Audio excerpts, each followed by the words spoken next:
I don't know if you guys saw this, but Mark Robinson is now the Republican nominee for governor in North Carolina. Now, North Carolina is a state that leans red. His legislature is red. It went for Trump in 2020. It went for Trump in 2016.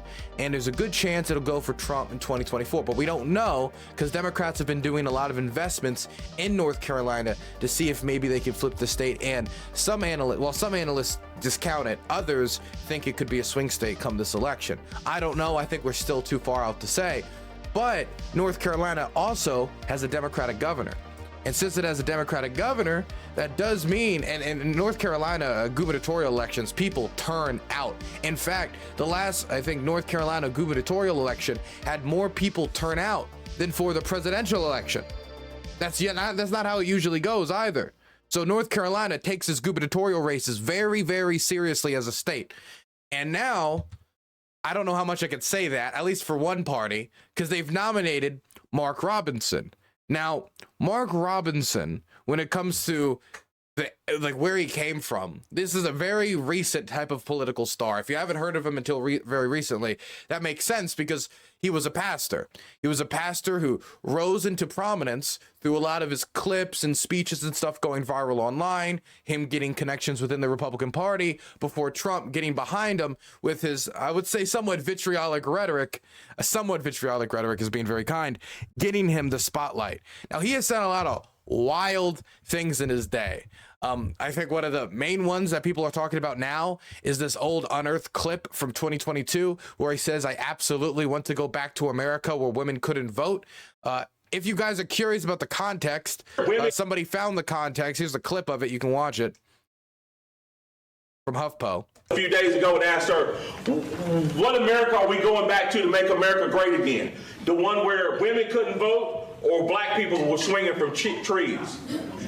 I would say to him if I was standing in front of him, I absolutely want to go back to the America where women couldn't vote. Do you know why?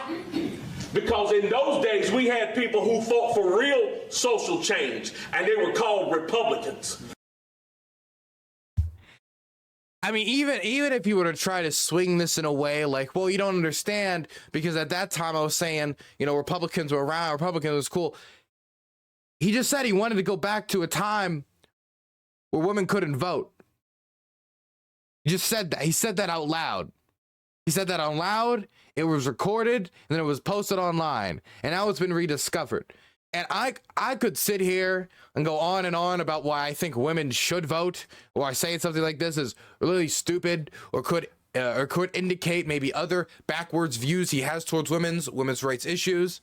But honestly, you can just go through any number of clips, which the Democratic campaign, the Democratic National Committee, the DNC, the Democratic Governor's Account, and a bunch of other people are jumping on like crazy to find different clips from him getting vitriolic in his preaching or vitriolic in his speech making, and just taking these different clips, putting them all together, and showing him taking positions that are even radical for the North Carolina congressional. I want to say congressional caucus. What's the word? The North Carolina constituency. Check this out. This is an ad that the DNC has put together of different clips of statements and positions that he has taken. Abortion is a scourge that needs to be run out of this land. It's not your body anymore. It's y'all's body. And yes, that includes the daddy. So many things were lost during the Civil Rights Movement. So many freedoms were lost during the Civil Rights Movement. They shouldn't have been lost. I'd love to pass a law that restricts abortion. We could pass a bill saying you can't have an abortion in North Carolina for any reason. This little minor thing happens in January. Says, oh, that's horrible. If there's a movement in this country that is demonic and that is full of the spirit of Antichrist, it is the transgender movement. Homosexuality, any of that filth. And yes, I called it filth. Abortion is a scourge that needs to be run out of this land. Homosexuals are filth. Trans people are demonic. Trans people who use the bathroom aligned with their gender should be sent to prison. We should go back to the time when women couldn't vote. We need to fight against the scourge of abortion. And there's other clips as well. There's other clips of him saying, yes, I would be happy with going after banning abortion. I mean, he is an abortion hardliner. He is an LGBT hardliner. He is a hardliner on really any conservative issue you can find. But I've never seen any other candidate running for office right now, or at least definitely on the gubernatorial level, that is willing to go this far rhetorically. Now, to be clear, North Carolina has a Democratic governor right now, and he's going up against a candidate that he very well could lose to. So I don't want this to be talked about almost as if like, oh my God, North Carolina, pretty right-wing state, this guy's the nominee. It's a bygone be bygone. The guy that says gays are filth is going to be the nominee for the Republican Party in North Carolina. I mean, he's already going to be nominee, but he's going to be the governor of North Carolina. That doesn't necessarily need to be the case.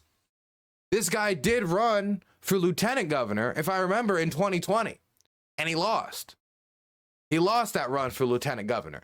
And there's nothing saying that this guy can't lose running for governor now, especially when there's so much material against him, and with the current governor being a Democrat, showing the Democrats can win the gubernatorial race, and that gubernatorial races in North Carolina can get higher turnout than presidential races. So this guy's positions are crazy. I mean, not just, oh, I don't like the bathroom. They need to go to prison if we find one of those trans girls using a woman's bathroom. Oh, homosexuality is filth. Like, these are really, I would be happy to say far right fringe positions that he's going to try to rile up his base, to build up momentum, to get base turnout, and hope that there will be not enough turnout generally, because when there's higher turnout, Democrats tend to win, that he'll be able to kind of glide to not the presidency, but a gubernatorialship. I hope the Democrats understand, and I know Joe Biden has a strong enough war chest, and I know the DNC has a big war chest right now, that it is a worthwhile investment to make sure that the gubernatorial seat in North Carolina is blue, if only and only to stop this guy from being the governor of the state. Now, Democrats need to offer a positive vision as well. It cannot just be, and I don't like campaigns that rely on this, oh, my candidate sucks. If it's just, oh, my candidate sucks, while your candidate offers some version of a positive vision for the future, or the candidate uses all that attention to try to stump on the campaign trail, it can end up backfiring. So while I know there's a lot of temptation to just run ads like this the whole season, I would say that this guy's giving you enough material to make this like 50, 60, maybe even like 65% of the ads, but they need to have a positive message. Oh yeah, I forgot to say, 1 second, I forgot about this. Oopsie doopsie, I forgot this tiny little thing. What did he say about the Holocaust? Let's see, where is it? This is from Slate, so you're gonna have to excuse my horribly biased publication. Let's see.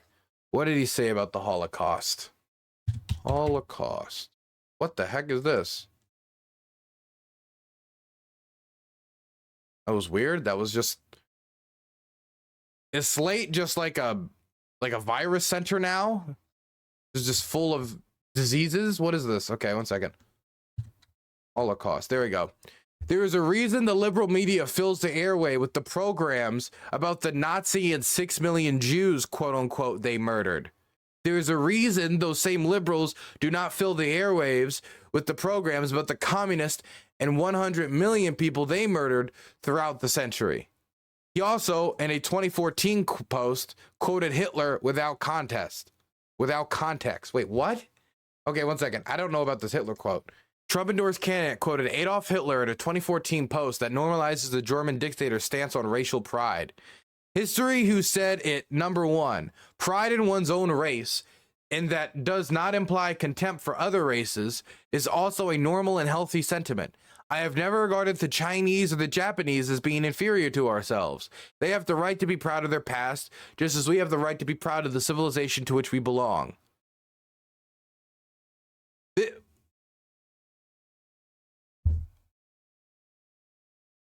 Why? Why would he? Why post a random Hitler quote? Why post who said this and then just no context, just like, here is pure undistilled Adolf Hitler. Could you imagine that if I just took just randomly on Twitter, I was just like, hey, check this out. There's a just Jews, just random, just Mein Kampf quotes. Why? What was the purpose of this? Then at a Moms for Liberty summit, he fervently defended his choice to quote the genocidal dictator, implying that doing so without context is not akin to endorsing. Whether you're talking about Adolf Hitler or Chairman Mao, whether you're talking about Stalin, Pol Pot, whether you're talking about Castro, or about a dozen other despots, it is time for us to get back and start reading some of those quotes. It is time for us to start teaching our children about the dirty, despicable, awful things that these communist and socialist despots did. What? Wait. Adolf Hitler's a communist? What? Does everybody bad have to just be a communist? Can it not just be, oh, Stalin was a communist, but, you know, that was bad in his own right, and Adolf Hitler was not a communist, but he's also bad in his own right, too. Why does it all have to be communist? So, to be clear, he quotes Hitler completely out of context with no other, like, hey, this is bad or anything. Just, hey, guess this, and then a quote about racial pride. And then when confronted on it, he just says, oh, well, I don't like, you know, we need to quote communists like Hitler. Wow, this guy would be great as governor. There's a reason the liberal media fills the airwaves with programs about the Nazi and 6 million Jews. What really gets me about this is what's with the quote unquote 6 million Jews? Is this how he wrote it? Like he put a little quotation mark over 6 million Jews? Because that implies that, you know, 6 million Jews didn't die. Well, you know, Republican governor for North Carolina. Oh boy. Oh no, look at all this. Anti-Semitic remarks. Robson's past anti-Semitic comments have drawn scrutiny and condemnation. Prior to running for lieutenant governor, he frequently made Facebook posts that invoked anti-Semitic stereotypes and downplayed the harms of Nazism. He claimed that the Marvel movie Black Panther was created by an... What the fuck? Created by an agnostic Jew and put to film by satanic Marxists, and was only created to pull the shekels out of your pockets, Robinson also appeared at an interview with the fringe pastor Sean Moon. Sean Moon is the guy who believes in the like rod of iron. They're the guys, I don't know if you've seen them, that like hold church services with AR-15s, and they believe that the AR-15 is a representation of like the rod of iron mentioned in the Bible. Who claimed that he planned to become the king of the United States. And interviewed Moon claimed that the Rothschild family was one of the 4 horsemen of the apocalypse, and promoted the anti-Semitic conspiracy theory of a cabal of Jewish international bankers that rule every country's central bank. Robinson endorsed Moon's claim as exactly right. His statements, as well as his refusal to apologize for or retract them, drew much concern from the leaders of North Carolina's Jewish community, as well as criticism from the Jewish Democratic Council of America and the Republican Jewish Coalition. Okay, so the Republican Jews don't like him either. Robinson decided to decline to publicly apologize for any of his remarks, although he said he privately apologized to local Jewish leaders in a meeting in 2021. What do you mean privately apologized? If this is the type of stuff he's promoting in public, what do these private apologies matter? Is he like too cowardly to admit he was wrong? In 2022, Robinson said that his Facebook post about Black Panther was the only time I've ever apologized for anything I put on Facebook, and said I knew the truth of what I was trying to say, but I should have chosen different words. Okay, Holocaust denialism. In March of 2023, more of Robinson's past social media comments emerge, including Facebook posts appearing to call the figure of 6 million Jews perishing in the Holocaust into question. For example, Robinson wrote, "This foolishness about Hitler disarming millions of Jews and then marching them off to concentration camps is a bunch of hogwash. And there is a reason the liberal media fills the airways with programs about the Nazi and the 6 million Jews they murdered." Okay, if you want a good book, and look, I know that my audience is not full of Holocaust deniers or people who need to be told how brutal the Holocaust is, but if you want an idea of the type of bloodletting that went on in mass scale, a book I would recommend, I have it over here in my library, is Bloodlands. It doesn't only cover the brutality of Hitler, mind you, it also covers the brutality of Stalin, but it certainly covers the brutality of Hitler and the killing and the mass killing. And there's plenty of fantastic documentaries that cover the Holocaust. I recommend a recent one called The Shoah, which instead of going and showing a bunch of archival footage like a lot of documentaries do, it instead decided to interview Holocaust survivors one-on-one at the locations where they experienced different, events during that period. And it's very, I think, impactful due to the fact that it leaves it up to imagination. Now, of course, the Germans were very strong about record keeping. There's tons of physical evidence, photographic evidence, video evidence, witness testimony. There, of course, is the Nuremberg trials and the documents that are associated with that. You have not only testimony from those who experienced the Holocaust, but testimony from those who perpetrated the Holocaust and then justified their actions. There is tons and tons and tons of evidence and reading material, but I recommend Bloodlands, if you want a good book that I would recommend. Anyway, continuing. In October of 2023, he said he supported Israel, and when asked about his past comments, said, "I've never been anti-Semitic. There have been some Facebook posts that were poorly worded. I'm sorry, let me read it again. This foolishness about Hitler disarming millions of Jews and marching them off to concentration camps is a bunch of hogwash." What's poor? When you say poorly worded, that makes it sound like there was a good point. Like if I was to say something like, oh my goodness, I believe that, saving the environment is important. I would do anything to save the environment. I'd run over 1 million children. Yeah, that's poorly worded. My point of wanting to save the environment is good, but the way I tried to show that is horribly poorly worded. But the point would be that I still had a good point, which is the environment is important. There's no good point here. The point would be that it's all nonsense. The idea that the Holocaust happened and that Hitler killed the Jews. When asked if he apologized, he said, "I apologize for the word, not necessarily the content, but we apologize for the wording." Okay, now anti-gay and transphobic comments. Oh God, I don't know if I want to do this all day. Oh boy. Over 7 years, Robinson used his Facebook page to attack immigrants, members of the LGBT community, Jews, and black people. In a 2013 post, he said that the slogan "White Pride" was not racist, writing, "I'm tired of blacks and Mexicans running around shouting about being proud of their race. Note to liberals, I'll accept gay pride when you accept white pride."